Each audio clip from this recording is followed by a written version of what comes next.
All right. Whoa. It's like the mental health version of Eye of the Tiger. Like, you know how the Eye of the Tiger gets you going busy. I do know. This guy is so fascinating. I follow him on TikTok.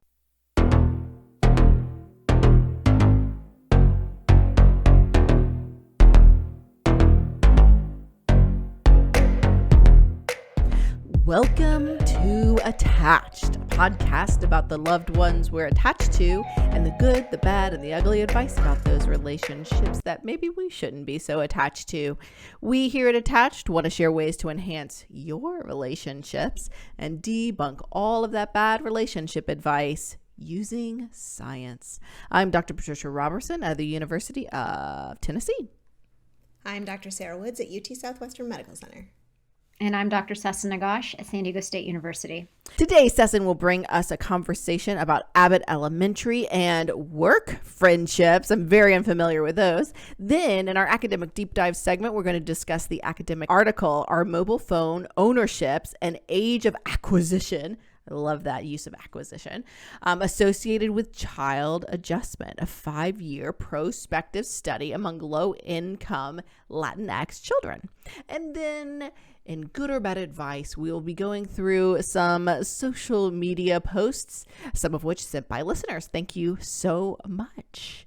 As always, if you have advice you'd like us to talk about, send it to us. You can email us at attachedpodcast@gmail.com, tweet us, Facebook us, Instagram us, all at Attached Podcast, or go directly to the source, attachedpodcast.com, and send us a message. As always, for bonus content and to kindly support our little podcast, please go to our Patreon page and consider becoming a member. Also, wherever you listen to our podcast, YouTube, Apple, Spotify, all of those numerous places, please consider rating and reviewing it, and of course, subscribing to it. But before we get to all of that loveliness, how are you guys doing? What's up? Tell me stories. How's it going? I have been watching and rewatching Dairy Girls. Oh my gosh. It's such a fantastic show. I so recommend it.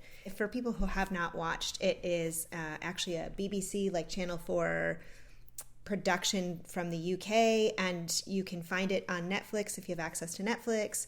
And it started actually over there several years ago, but the third season was delayed by COVID and only just was released in the US a few weeks ago, and it is so phenomenal. It's about this Irish group of teenagers who are like best friends and all of their family dynamics, but also especially like their dynamics as friends. And it's so sweet, but it's absolutely hilarious. It is one of the best shows ever, and I super recommend it. Like the second I finished season 3, it was like rewatch time. It's it's really fantastic. It's adorable.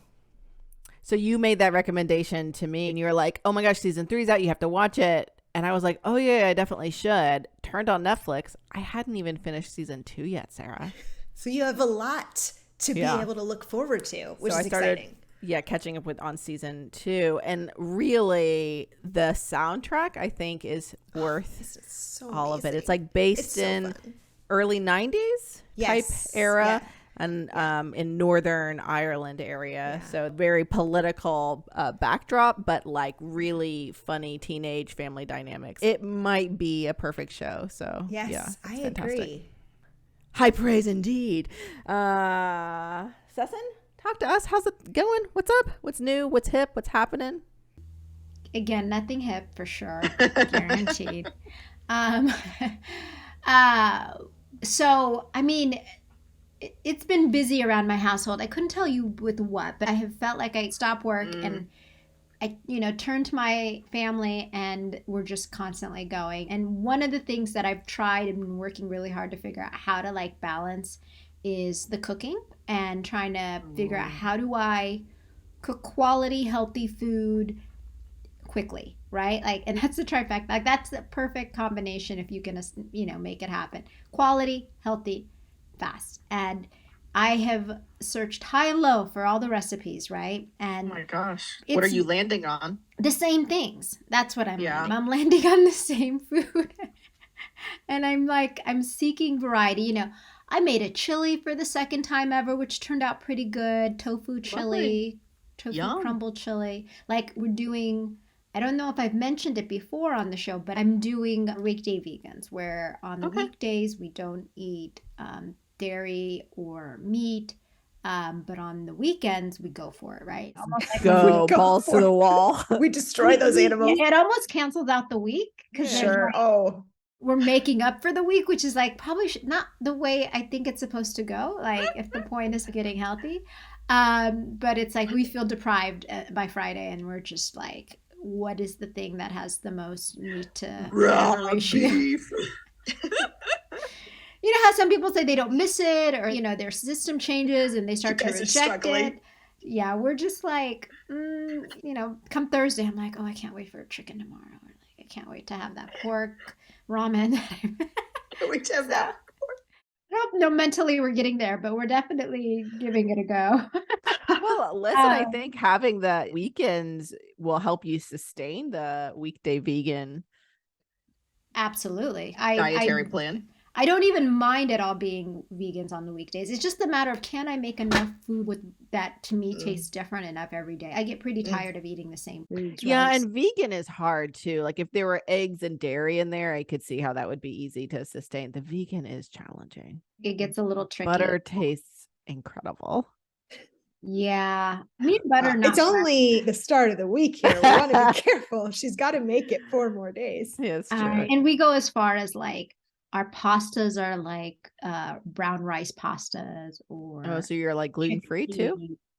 Yeah, that started on accident. No, more purposeful. We thought Dre had like gluten like intolerance, Okay. and so we shifted certain foods and thought, oh, this isn't actually bad. And then we ended up being, sticking to those ingredients, and also the flour. Just when you think about how a lot of pasta is processed, so we were like, let's shift to some brown rice. You could also make your own pasta, and you don't have to worry about the process. We've done that before. I think I almost ate my arm off while you and David made raviolis one time. I'm just They're watching. so good. It was beautiful. It was wonderful. I'll make like batches of pasta and freeze it. It's really fantastic.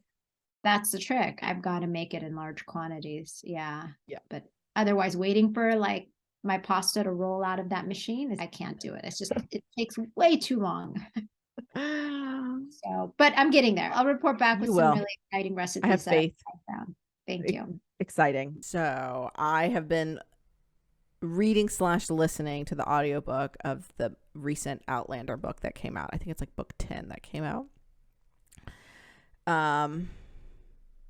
Ladies, this series is phenomenal. The beginning of the book was a little slow. I was sharing with one of my friends, Melissa, like I actually kind of got bored and I stopped listening to it. I started listening to it again because I oftentimes don't read books. I listen to them, especially during the academic year. But that's okay. We're not going to judge me for that. And also you can read them at like 1.3 time and get through it a lot faster. But anyway, it picked up so intensely towards the end that I was listening to it on all the car rides. The kids were like, Mommy, I don't want to listen to this anymore. Sorry. It's just how it is. I was listening to it falling asleep. David's like, you want to watch a show? No, I have to listen to my book. But anyway, it finally ended. And on a amazing cliffhanger that was both emotionally satisfying but heartbreaking. I know that her next book isn't probably going to come out for another 5 years because that's how Diana Gabaldon rolls. I don't know how I'm going to handle it, but highly recommend reading the Outlander series. The TV show is fantastic, but those books, unlike anything else. Are you talking about the prequel or are you talking about the actual series? There is no prequel. There's they're just making series. a prequel show. You didn't hear about that? Do I have scoop on it? Oh, no, you're right. They are. It is. Yeah, I have heard about this. No, I don't think she has any prequel books. She does flashbacks in the books to like when Jamie's parents were younger and what have you. So you kind of have an idea of what these shows are going to be about. But no, the books are not about those necessarily, except for the flashbacks. But that could be. I have not even seen a trailer yet for those new. No, but it's a totally series. different cast. I hear they're planning for it. but I was yeah, it's the main character's parents, I Yeah. believe. And when we meet the main character, both of his parents have passed. Right. So in the actual Outlander series, both of his parents have passed. So it's meeting those Brian and whoever his mom is. I don't know. Anyway, but highly recommend. Whew. Also, I highly recommend because I need to talk to it about someone. My one friend who reads all these books with me is like a book and a half behind. Oh. And there are huge spoilers in this book. So if you've read the latest book of Outlander, get in my DMs. Let's talk about it because, oh boy. Oh my.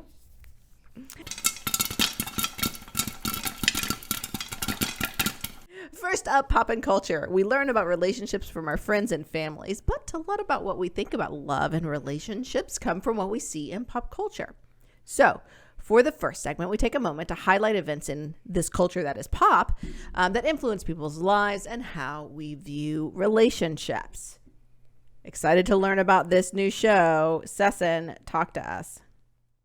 Yeah, so Abbott's not so new, but it's new to me for sure. I think I discovered it sort of at the height of like the social media around the Emmys that the main characters had picked up on the show, and just really excited to watch it. And then, we started watching it maybe 3 weeks ago, 2.5 weeks ago, and haven't been able to stop.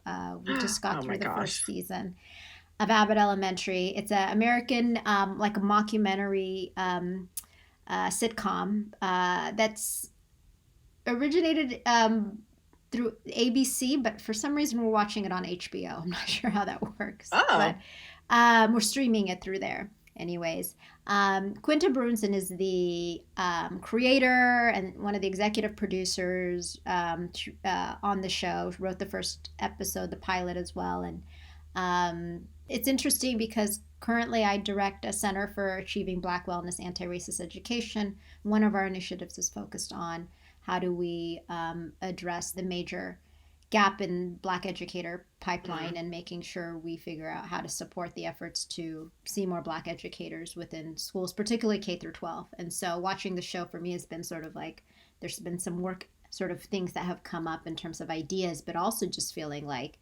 as an educator in the K through 12, I would find the show really interesting to watch. There's a lightheartedness about the show, but it also gets at some of the critical issues that exist within the K through 12 system, and just how much teachers have to work to really support their children in systems that are not created, for success. So the main character in the show is a second grade teacher, and she's fairly new to sort of the teaching world, but she's sort of the person that rallies everyone together, all the other teachers on the show. And there's this core group of teachers that, are the characters for the show. And it's based on a fictional, predominantly Black school in Philadelphia. And the group is a very dedicated, passionate group of teachers. And they have this pretty tone-deaf principal. Oh, gosh. She's so fantastic. Hilarious. I mean, every character in that show is perfectly sort of casted, in my opinion. Absolutely. And so as much as you want to see her go in the sense that she's not good at it, you can't, I don't think the show could be what it is without her. So I'm really, kudos to the folks who casted that show. But, together they face all these challenges, right, of working for a public school system and trying to fill in the gaps where they can, where funding is a challenge, and they're a group that, what I really appreciated and what I want to speak to today is just the way they come together as a community of educators trying to do the best they can to support their students and trying to make up for the gaps that exist, right? Trying to create opportunities that maybe the school system isn't necessarily supporting them and providing, but they're going to go the extra mile to make sure their kids get what they need.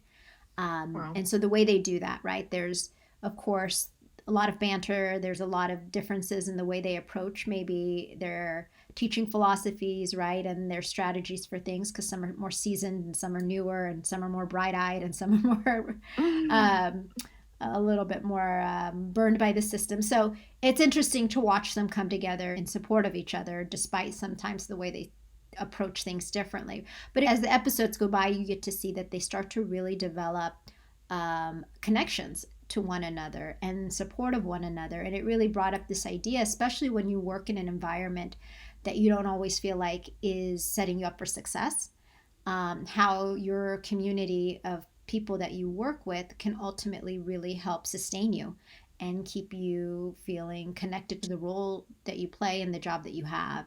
And I think we all experience that in our own work too, like thinking about how the people we work with can either really make our experience one that is positive and satisfying, or productive, or one that is not, right? So I wanted to talk about work friendships, right? Like the work family kind of setup that we have sometimes or don't have. And so what I thought about was like, okay, well, I know how I experience it, right? My own experiences. And, I talk to friends about their work, but I don't really ask a lot about like the people that they work with. And I don't even really think about how the people I work with help sustain me in my work. So I went and, did what any nerd researcher does. And I went, did some reading and read some articles and just came up with a few stats that I thought were pretty interesting. Oh, cool. So a couple different studies, some larger, some smaller, but I'll just speak to some of the ones that sort of stood out to me. And some of these were consistent findings across a couple studies. So one thing that I determined from a few different articles is that friendships are really meaningful in people's sense of the way they engage their work, their job satisfaction, their general job satisfaction, right? Not necessarily their satisfaction with the people they work with, but their overall job satisfaction and their productivity are all influenced by the friendships that they have. So it really, across many areas, the friendships that you build at work, they have an influence. Workplace friends also can reduce burnout, which I thought was interesting in a culture where we often talk about burnout and fatigue, right? They also reduce, and consistent with the burnout idea, they also reduce turnover. So people feel more connected and engaged with their work because they know there are people there to support them. They have those moments to maybe feel validated by people who understand what they're going through. So they have something that connects them to the work and keeps them from looking elsewhere, I imagine sometimes, right? And feeling like I'm part of something here, I'm part of a larger community, and I don't necessarily feel like I want to let that go because I'm not necessarily enjoying some of my work, right? There was one study by a firm, Future Workplace, that surveyed over 2,000 managers and employees in 10 different countries, and they found that almost 2/3 of the participants of that survey said they would be more inclined to stay at their company if they had more friends. Interestingly enough, 2/3. And this was especially true for millennials that they surveyed, who considered their managers sort of at their job or sort of the upper management to be more of like the parent overhead and their coworkers to be more like their work family. So there's something about that peer collegial support that feels like that's the level in which I think they feel most connected to people. Another study in 2017, a few years dated, but in a study of 1,052 companies, found that nearly 57% of folks said that having a good friend at work made their job more enjoyable. And in a separate study, but similar, they found 70% of employees said friends at work were crucial to the workplace happiness, to really influencing that. And then in another study of more than 3,000 workers by RAD, they found that 1 in 5 people say they face hostile and threatening work environments. So when you think about just the kind of environments people are working in and what friendships, right, healthy, particularly friendships, can do to really counter that, you understand why it's so important for people. So it's really interesting to me. I agree. It is interesting, and it kind of speaks to why we see upper management and people kind of trying to encourage people to treat their fellow employees and peers like family. You hear work family and that push down from the top down. But it's interesting because all of these statistics point to the importance of friends, but what it doesn't necessarily talk about is a work environment conducive to these friendships making. And I think that work environment is likely what is causing reduced burnout, not necessarily just having friends, because you can have a ton of friends, but it's not going to overcome a toxic work environment, right? So I think friends in the workplace certainly are good, but I think the workplace environment and the structure there also has to not be so toxic to allow for those friendships to develop. And, it does become kind of concerning to a certain extent when our only friends are in our work. We have to have a work-life balance. And when our only friends are the ones we have at work, it does make me worried about how much we're allowed to live our life outside of work as well.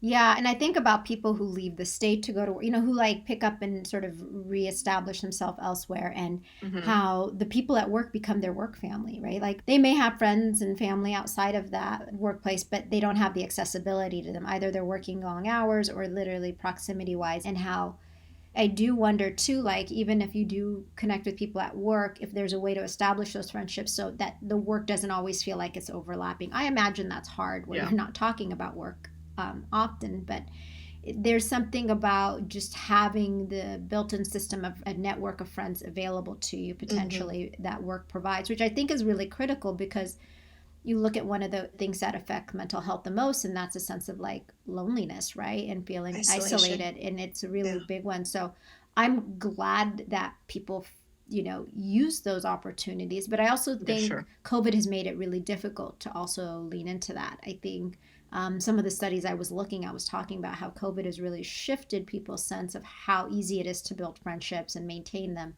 through this medium. I mean, it's one of the things that I miss the most about being in my office more, is just being able to walk down the hall and to talk and check in with people. And that's not an option. You have to be super intentional online to do something like that. It's interesting. I think where I work, we're sort of spread out. There's so many different clinics and offices and office buildings. I mean, we're sort of all over this metroplex, that in some ways I think the reverse happened, where COVID sort of pushed people more virtual, and so offered a more accessible avenue to connect with people that we otherwise were not seeing very often in person because the schedules were so crazy. So I love this show. I'm obsessed with Abbott Elementary. I hugely recommend it. And I think there's this lovely piece about how you're describing Sess, and how they're bonding through this really hard work that they're doing, that they really care very much about, while also sort of there's like a mentoring component too that's really lovely, and this instrumental support that happens when part of the job becomes hard for one. There are several other people to sort of step in and help get what needs to be done for someone who's either tired or doesn't have the resources, or doesn't have the behind the scenes dangerous connections that Melissa does, or they have, or the seniority and the power, right? There's lots of lovely overlaps in how they support each other. I am obsessed with the show. It's fantastic. It is. I enjoy it, and I love to see the connections that people are building on the show. It sort of pushes me to want to, like, how do I establish more of that in my own world, right? Like you see them sharing lunches and eating together and gardening together and doing these things. It's so cute. Yeah. The gardening with Jacob and Barbara, like I just cannot even, they get out the hats and they have the same gardening hats and the same taste in music. And oh my God, it's so cute. Good show. Good one. That's adorable. I will have to check it out.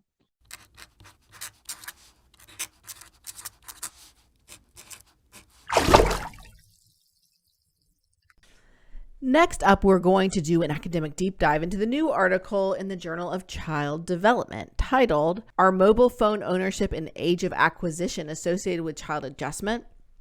by Dr. Sun at the University of Minnesota and Farish Haidel, Drs. Matheson, Desai, and Robertson at Stanford. When should kids get their first cell phone? That is not an easy question for most parents.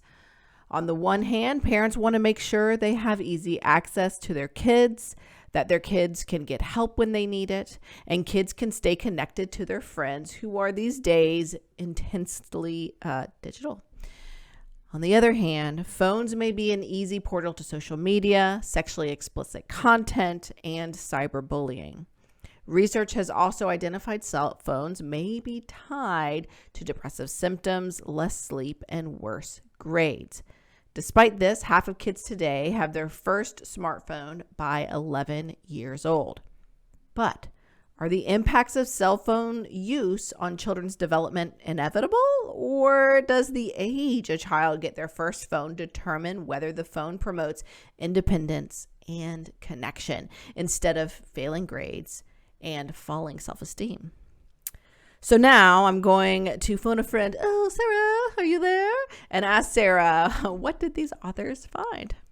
Yeah, I was excited about this study just because I feel like it's a question that gets talked a lot about, that I think especially that like older kids get, right? You get towards middle school and it's like this whole sort of intense debate about, should kids have cell phones? When should that happen? What kind of access should they have? How much access should parents retain? How much monitoring should we do? It's sort of a really intensely debated question, I think. And I'm not sure there's a ton of guidance about this. So this study specifically was looking at whether the age kids first received their own cell phones was tied to changes in different measures of child adjustment. And so what they used was a 5-year prospective cohort. So it is a collection of Latino and Latina kids from low-income neighborhoods that were already enrolled in a clinical trial testing a weight gain prevention intervention in Northern California. And this was between 2012, 2017, so a little bit older. But it was 263 kids from 236 homes, about half female, average age 9.5, 74% had a household income of less than $35,000 in general. As I said, they were from lower income neighborhoods. And what they found was that phone ownership rates across the 5 years goes up dramatically. So at average, at the baseline, they were 9.5 years old. So at baseline, at the start of the study, 15% of these kids had their own phone. By the end, 92% of kids had their own phone. So there's this like exponential growth in just kids having phones. And most of those kids got their first phone between the ages of 11 and 13, on average 11.62 years. So anywhere from 7.5 to 15.5, which is a huge difference. 7.5, 15, those developmentally totally different. So among the kids that had mobile phones, smartphones at the beginning of the study were about 44%. At the end, it was almost every single child's phone was a smartphone. And that's important because it's part of what they looked at too, to see if that makes a difference. As you could imagine, right, smartphone changes what you have access to when you're using it versus sort of some of the more child-friendly, I think, mobile phones that just allow for phone calls or... and so what they found was that owning a mobile phone and the age at which they got their first phone, neither were significantly associated with the level of depressive symptoms that kids were experiencing, with their grades, with parent-reported sleep habits or objectively measured sleep. So they used accelerometry to measure sleep patterns in these kids over this weight gain prevention intervention, so they could also look at when they fell asleep, how long they stayed asleep, etc. School nights, non-school nights didn't matter. They also looked at changes in each of those things over time, not associated with getting a cell phone. The only thing that they found that was significant was when they just looked at smartphone ownership, that owning a smartphone was significantly associated with a smaller decrease in depressive symptoms per year. So what they explored then was whether gender and what they refer to as sexual maturity or sort of phase of puberty might moderate, might sort of be tied to why they were finding no connection. And they did find a few sort of interesting connections. Cell phone ownership was associated with less depressive symptoms for boys and for kids earlier in puberty. Ownership of a phone was associated with a little bit longer sleep for kids who are earlier in puberty, a little bit shorter sleep for kids later in puberty. So it's not sort of this universal across the board finding in any regard, right? Any respect. So what they're suggesting, and I think this is a really sort of interesting takeaway, there just might be no universal right time for kids to have their own cell phone. Which, if you're listening, maybe doesn't feel very helpful, but I think what is important is thinking about how a phone affects a kid might just be impacted by whether that individual child is mature enough to know how to use it appropriately, and also how susceptible they are to the effects of technology. Are they somebody that is comfortable being open about their experiences, and you feel like they're going to come to you if they have a problem, right? If they're being bullied online, or if they are struggling to sleep, are they going to be open? How much do you feel like they are mature enough to sort of put it away at night when they need to?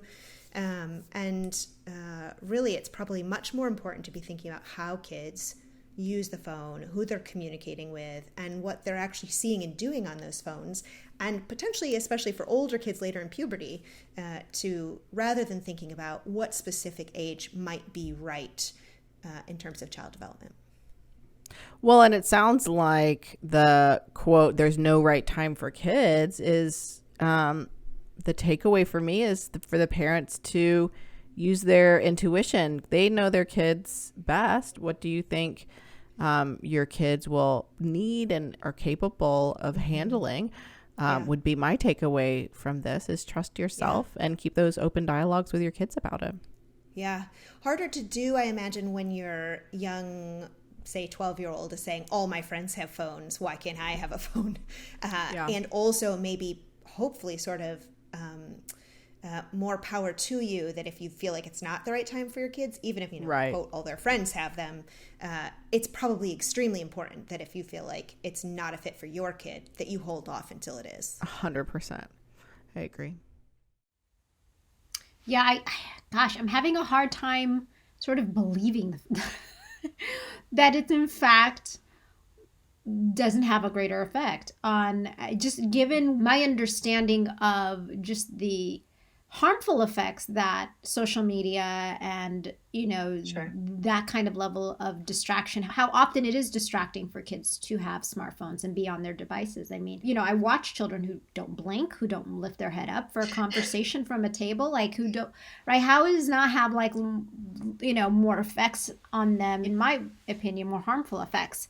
I definitely, would be interested in a larger scale study too to see. Yeah. I think a lot of the research on, quote, screen time on anxiety, depression, which is kind of what you're referring to, is almost all cross-sectional. So some of the research actually says that screen time helps kids regulate their anxiety if they're highly anxious kids. So there is some indication, though a small body of it, that, it can be a tool to help regulate anxiety.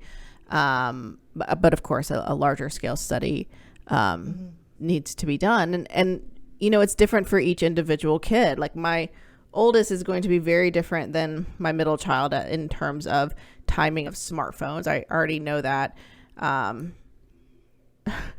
It's definitely going to be the case. And that's okay. Like it doesn't have to be same within your family either. I think the idea that there's no universal sort of approach to it makes sense in many ways, like so many other things, right? Like it's often based on the needs of the person. But I also think there are a lot of folks who are buying cell phones for their kids much more arbitrary, like not with a lot of intention behind. Intentional. Yeah. And I think that's where I'm like, sometimes it's helpful to have some hard numbers, right? Because it gives people like a better sense of like, okay, this is probably an appropriate or not appropriate time, because I worry that people are just not going to put that effort to really understanding what their child's needs are in the same way as, versus where there is like perhaps, I'm not saying a hard line. I mean, but I also think like trusting parents, they know their kids the best, I think and this is lower income families, so it's not like they're willy-nilly necessarily giving their kids cell phones, right? Where you might find more in upper and middle class families just keeping up with the Joneses types of situations. But I do love the message of like, trust parents to know what's best for their kids too. You know, when screen time, how much screen time, you know, what age. And there are all sorts of settings on cell phones as well for like kids and regulating kids and knowing what apps they're downloading and all of those things to help parents monitor that day-to-day activity. Yeah. There's also, have you all heard of the movement, Wait Till 8? That was definitely cited in this paper, was that is one sort of public message that one organization is trying to push out, I think, about not giving kids phones before that age. Before 8. That's interesting. Yeah, it's an interesting website. I mean, there's a lot of clinical like psychologists behind that, but again, I'm curious where the science is in that finding too, in that approach or that message. Yeah. Well, it's not 8 years old, to be clear. It's 8th grade. Wait until 8th grade. Wait till 8. Yeah. So we were just talking about that this morning with some family friends that had stayed with us. So it's really interesting that you hit on this study today. But yeah, the hope is that parents are being really intentional. That's like the big message, is like to really know what the needs of your child are. Well, and to be fair, these researchers did not look at how much the phone is being used. This isn't a study of if your kid uses a cell phone for 15 hours a day versus 2 hours a day, how that might be tied to development. That's different research. And it didn't look at anxiety. It only looked at depressive symptoms. And so there are definitely, as these researchers themselves talk about, lots of room to continue to explore technology. But I think there's variation in what might be a positive outcome versus what might be a negative outcome, and tying that to individual kids' child development rather than sort of thinking broadly across all kids is, I think, the takeaway from both what you all are speaking about in terms of knowing your kid really well and what this study is specifically looking at. Especially kids who have maybe certain needs that, you know, I think of children dealing with body image, and really like the research out there on the harmful effects of social media, and, you know, having continued access to that kind of messaging can be really harmful. I think of children with ADHD, and like you said, PR, for some of them that can actually be a helpful regulatory tool. Like there's just different needs that kids have that I think could be helpful, could be harmful, but always do your homework, know your children, have the conversations. I think that's critical. Yeah. Woohoo! Boo! Woohoo! Yeah! Finally, time for good or bad advice, where we talk about pervasive relationship advice in our culture. We hear relationship advice from parents, families, and friends. We see advice about how to be in relationships from movies and TV shows, and we read endless advice spewed at us on all of the social medias, blogs, and those numerous top 10 lists. But this is going to come as a shock.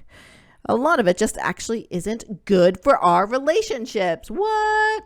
This is the part of the show where we use science, mind you, to decide if the advice is good or bad. If you have seen or heard any advice that you'd like us to talk about it, please send it to us. Email us at attachpodcast@gmail.com, or get at us on Twitter, Instagram, Facebook, all at attachpodcast, or go straight to attachpodcast.com and send us a message.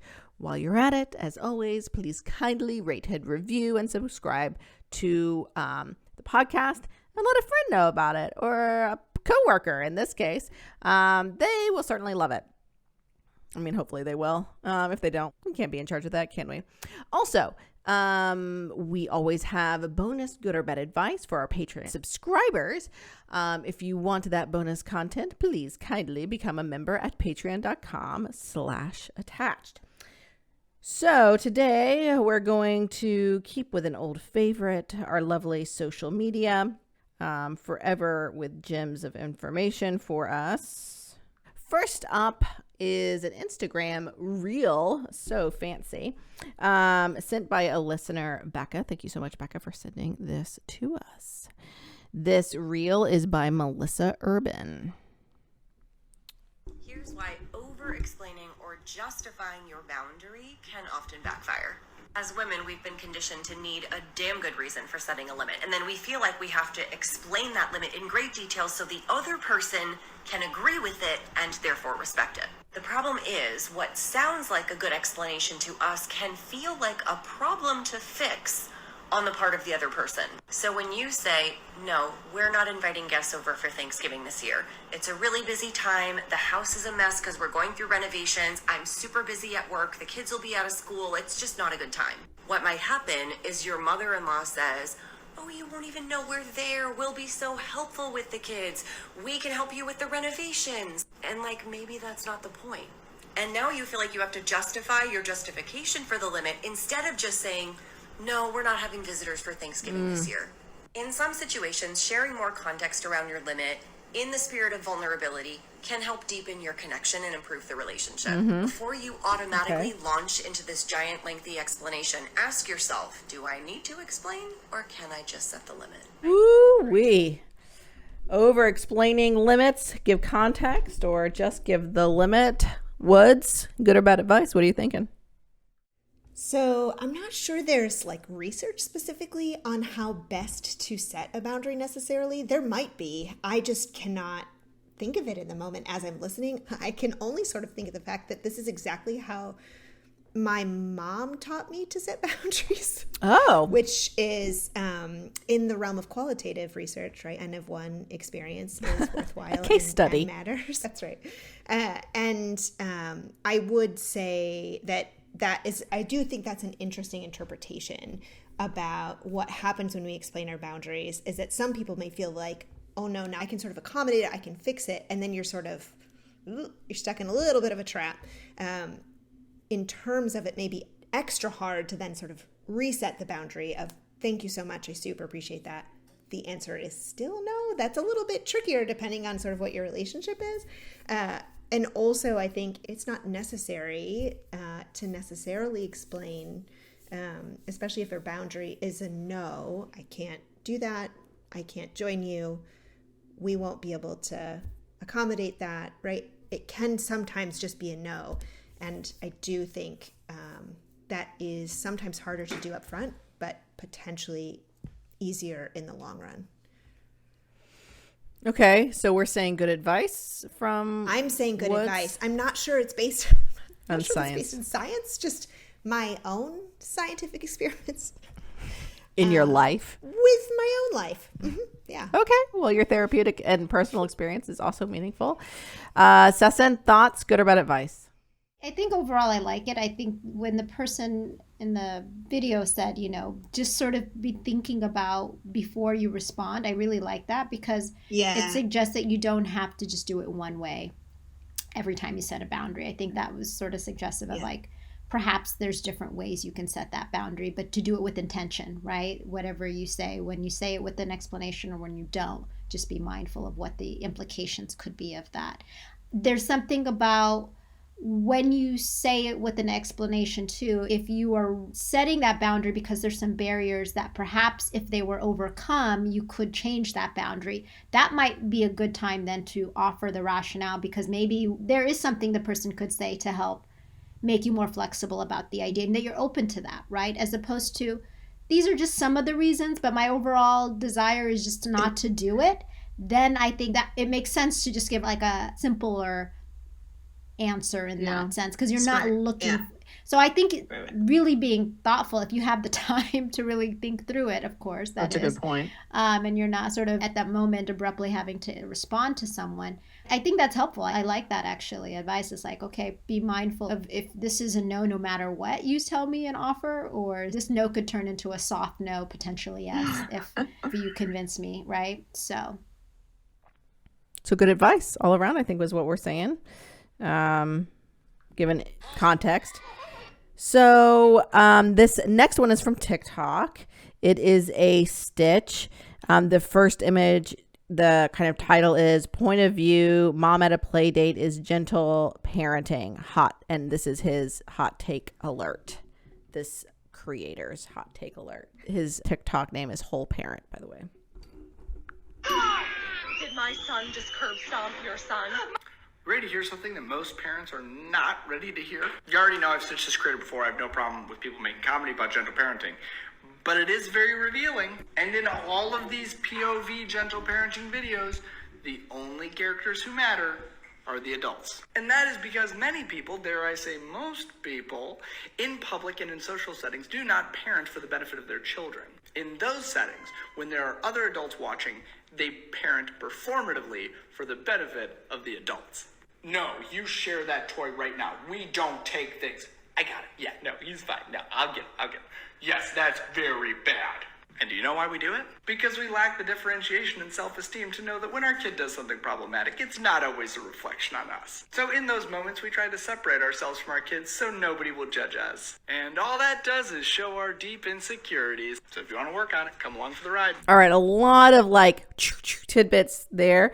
I'm not really going to focus on the gentle parenting piece or aspect of it. But what are your thoughts about parenting in public, and his take on parenting in public for the most part is for how we do it, I suppose, is for other parents. And I guess the fact that we shouldn't do that, I guess, is the good or bad advice. It's somehow suggesting that parenting, it feels like, is different than any other behavior. I mean, Interesting. Talk more. Everything that we do when observed by other people, like our behavior always shifts in front of other people, especially large groups of people, especially when we're embarrassed or ashamed or sad or frustrated. When those emotions affect our ability to be sort of calm and present, and then you're on top of that adding a whole bunch of people that are watching you, I'm not sure that's performative, meaning that language sounds so like blaming or judgmental, or like that is intentional. Does that happen? Absolutely. It drives my husband bananas when that happens at like a birthday party for children. Like, that obviously is for other people watching, and your child just continued to, I think the first woman said curb stomp. That's a problem. But that's behavior that we want to like performatively say for everyone. Curb stopping is not acceptable. Yeah, so I think it's not necessarily intentional, right? That our behavior often shifts in front of other people, and that's not always a bad thing. Sometimes it makes us sort of more cognizant of our tone or our patience, or sometimes it can help people be aware of like, oh, if I had that conversation at home, I might have been a little bit more harsh or faster to move in or less patient, but here, this having people watch can also check behavior too, that maybe we can sort of slow ourselves down. In general, I just think it's not a problematic thing that we sometimes shift who we are. I think it was performative and not for the purpose of the kid. Sure, but anyways. So, the thought is perhaps, quote, bad advice, because being performative in our behavior is a normal part of human behavior, and sometimes that's okay. It might actually produce better parenting behaviors too. Well, and I don't think I would call it performative. I just think it would, that when we're sort of in social systems, how we act can shift. I think if it is performative, and then maybe we want to sort of reconsider our motivations. Yeah. Okay. Sesson, thoughts? And if it is performative, then like you said, it's a reflection of the system also being judgmental. And so you're doing it because you also don't want to be criticized and critiqued. Like, there's something about not feeling Who accepted. are the other parents around you? Yeah. So it's like sometimes you're doing what you have to do to keep from feeling shamed or critical, especially if you're coming from like a minoritized background. If you're a racial minority, like I know my parenting is being, policed or, criticized more often than if I'm a white parent. So yes, I'm sorry, but I'm going to be more careful and thoughtful in my approach if I have to. And that's because society dictates that based on the white supremacy that exists in this country. So I think it's easy for someone to say that, but it's also, you have to sort of think about the people who are having to maybe do that in response to a system that isn't necessarily working as a community to parent children. So that was very beautifully said.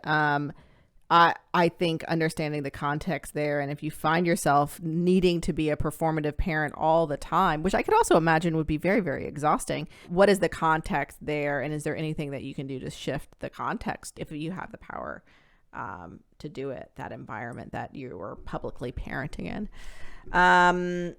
I do a lot of whispering in ears and also a lot of like, before we go into this place, all right, what are the rules? What do we have? Tell me the rules. The older kids. The youngest one is going to be a disaster right now. He's 1.5. Appropriately so. Yeah. But I do a lot of prep and a lot of whispering in ears. What's going on? In fact, to the point sometimes where my oldest, she knows that maybe, or the youngest too. I mean, both of them, they'll know that they did something inappropriate, and I'll look at them and she'll come up to me. She'll say, "Mommy, please, I don't want to lecture in the car on the way home." I'm like, well, we probably are going to have a conversation about it because you know exactly what happened. So anyway, that's one way of doing it. Next, we're going to TikTok. This is another stitch. So the original creator says there's really fast talking rap music behind as the backdrop. And the point of view is wife at 6 a.m. explaining all the things, quote, "we're going to get done today because you have the day off." It's funny because it's relatable, right? Like, it's relatable when you have a day off and your wife's like, do this, we got to get this done.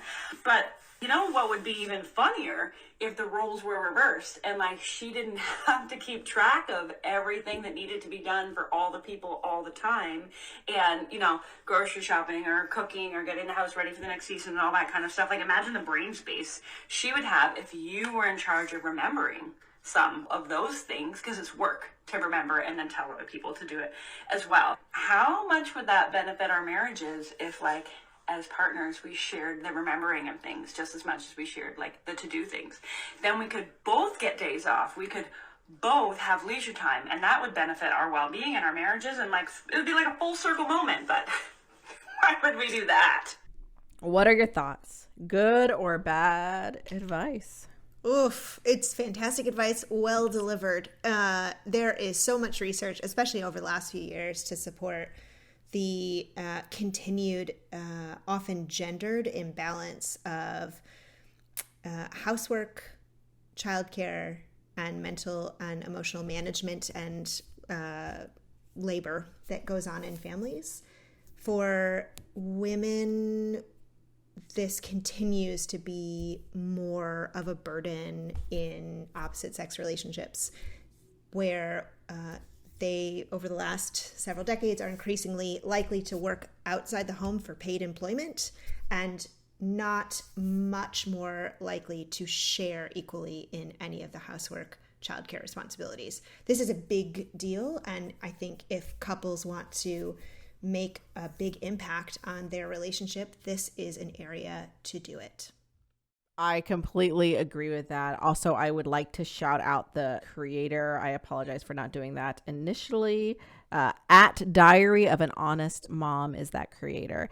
The point of what you're saying too, Sarah, is we've seen a lot of like op-eds and a lot of like pop psych type I don't mean that in a negative way. I mean it in a good way, about this marriage imbalance is leading to a lot of divorce recently, which is what a lot of people kind of predicted through COVID. And we're kind of seeing it come to a head in a lot of like social media type anecdotal information and op-eds, like I said. And so I'm sure the research will follow eventually what's going on. But Sesson, what are your thoughts? Good or bad advice? I think it's good advice, and I also love her delivery. I like her. She's great.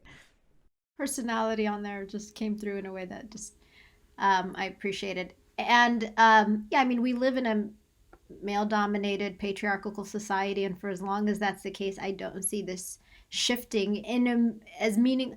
I mean, we know that for a long time now, women have been in the workforce at equal, levels as men in education. I mean, but we're not seeing a shift in that household, that imbalance. And it's concerning, of course, and we're seeing the implications of that. But there's larger systemic issues that affect that, right? And I think often we think about it in the, maybe at the relational level, right? But we're also having to think about, the systems and the institutions that are really maintaining those systems as well, and really having to think about that as part of the solution also, because I mean, it has real significant implications on the family.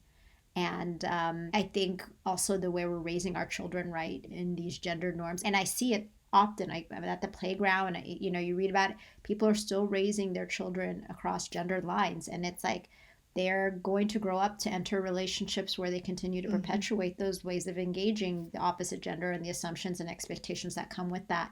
So we have a lot of work to do to tackle this current, not the current, but this shift that we're seeing in marriage satisfaction rates and divorce, because there's a lot of issues at play that are affecting it, and they're systemic in nature. But it is something I see in my practice. It's something that it's consistent with what's in the research. It's like it's a very important concern, and it's not one that can just be easily shifted. It has to come down to really appreciating not just what the person does, but understanding how women in general need to be respected in our society really differently for what they do and all the ways they show up. It's just, I think there's a lot of work there. I agree. A lot of work. Keeping with TikTok, this is, honestly, I don't know what this reality show is, but I do think it's a reality show. And one partner is talking to another partner. I think they were given questions.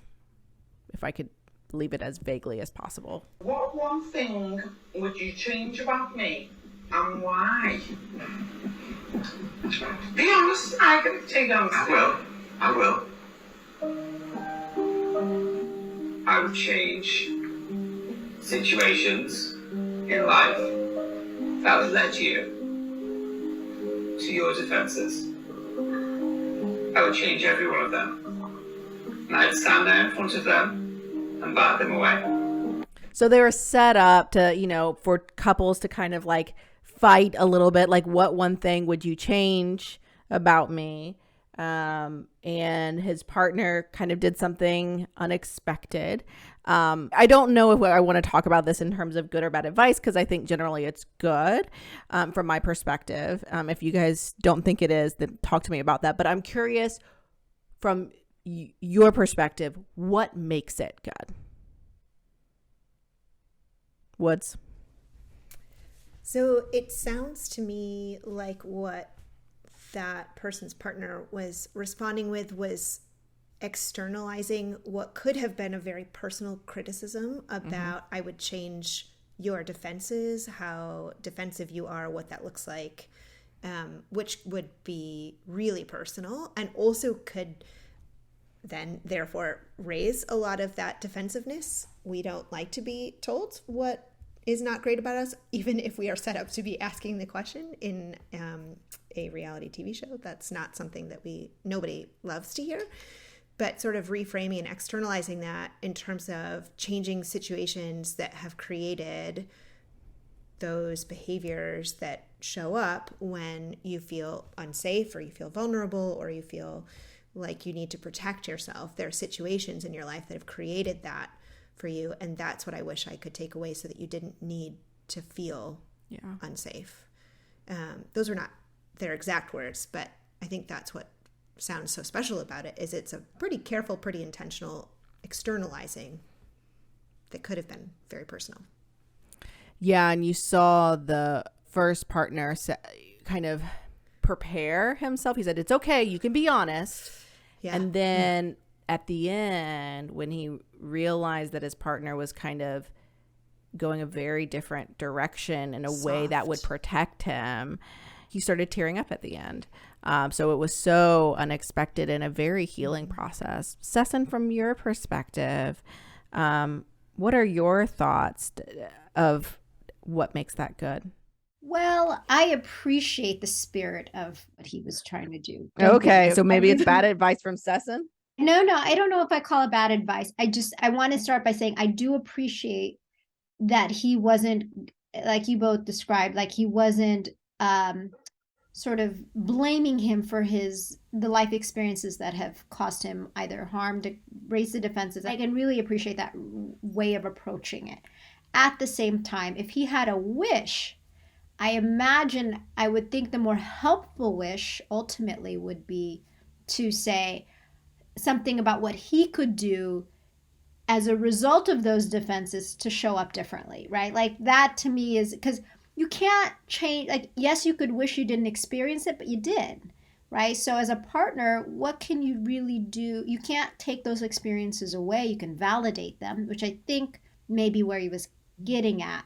But what you do is to really be mindful of what that person's experiences was and the way you engage them moving forward, right? So like to wish that you had the sort of, and I don't know what exactly in this case it would be, sort of the patience, the understanding, the compassion to know how to show up for that partner given the experiences that they have had, right? That feels like the one that's going to get you to a better place in your relationship long term. Does that make sense? Cool. I like it. It's a different perspective. Patricia. I didn't say I jumped right in because I really liked it. Patricia is. I don't know. I could also see how a sentence like that could say, I wish I could be better because you're so broken. You know, like I could see how like that could also create defenses. Like I wish that I knew how to like I can't figure you out because you're so broken. I wish I could be better, because it sounds like they do have good communication, right? So I think maybe the wording of that would need to be I hope that's not what I was saying, but like I see where maybe that could, I think what I'm suggesting is that the person's going in the right direction for sure. With the comment, I think it is really validating and important to acknowledge that you know that they've experienced some things in their life, right? Adversities that have impacted how they show up in the relationship. Clearly, that's an important step. I said, you've got to go one step further though as a partner to then know what to do with that. And the validating is not enough, because you can't erase the experience. You can validate it, but it's not going to solve the challenges in the relationship if, in spite of your understanding, you're still going in and saying things a certain way, or not being mindful of how triggered your partner is and knowing when to step back. So do you know what I mean? Yeah, that does make sense. Okay, so I love it. Good advice, and then, take that advice and go a step further. Okay. All right. Last but certainly not least, again from TikTok. Apparently, I've been on British TikTok for quite some time. So here's another British person. A bit of a British accent, also. I think I have a little bit on the show. Oh, well, how lovely for me. I know. All right. Here we go. Well, hold on right there. That yes, you don't do the swipey thing just yet. I get it. That feeling of anxiousness, uncertainty, overwhelm, life. Is this just my existence? That monotonous feeling of unfulfilled potential. Feeling of like there is literally no way out. You almost feel like you've been buried. But I'm here to tell you that's normal. I do too. If I can tell myself, then you certainly can. Yes, you friggin' beautiful person. You've not been buried, you've been planted. While it's heavy, that buried feeling, it's just a temporary season. What is to come is so amazing. It's so good. Promise you. Be patient. The storm will pass, and what is brewing is a confident, resilient, shining, glowing, amazing, that's you, flower of life that has rid the storm. And we won't change that, because that is going to make, when we do blossom, you're going to be a beautiful flower. So sturdy, just solid, rooted foundation of confidence, self-worth, strong, independent, and it's going to make those shiny, sunny days when we are blossoming in our brightest form so much better. So don't stop. Keep going. Keep going. You're a friggin' beautiful flower. It's coming. It's tough right now, but wow, the shiny days are coming. All right. Whoa. It's like the mental health version of Eye of the Tiger. Like, you know how the Eye of the Tiger gets you going busy. I do know. This guy is so fascinating. I follow him on TikTok. His name is Tom Trotter Coaching. He does a lot of fitness stuff, but very positive, like this a lot. He doesn't like do like fitness videos that I've seen. It's just like encouraging type videos. And he lives with his mom, and he oftentimes does videos where he's like talking to his mom and encouraging his mom, and his mom is like fully giving him side looks. Like, I think his mom is probably how the rest of the world looks at him. Like, this guy for real? Like, this is a lot. But anyway, neither here nor there.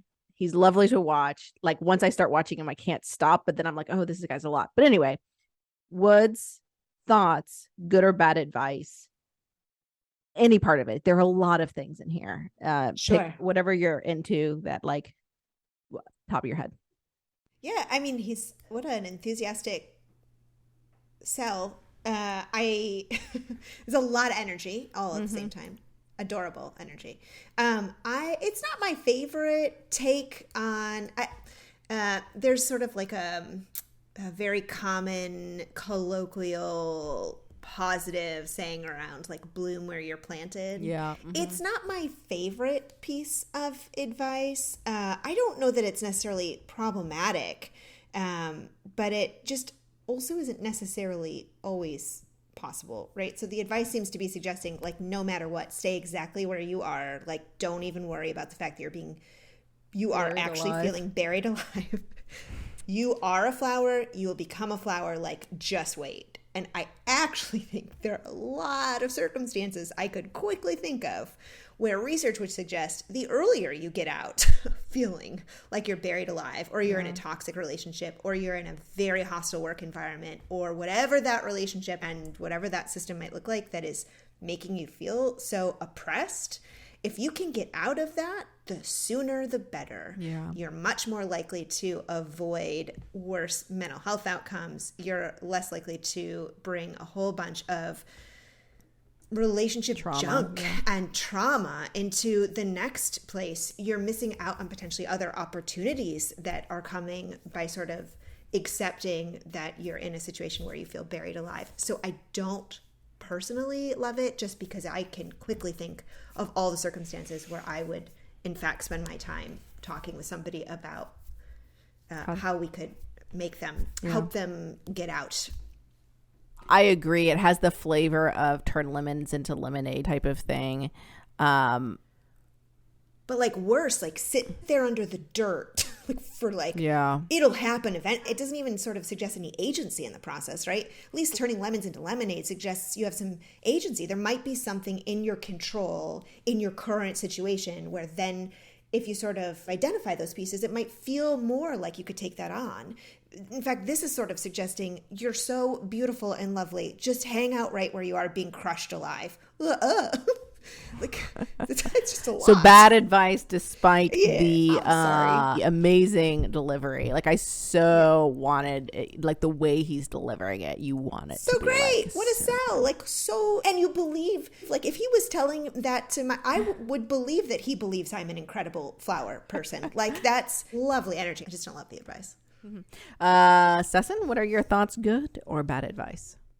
I support what Sarah's saying and you're saying here. I think there's something about wait and see.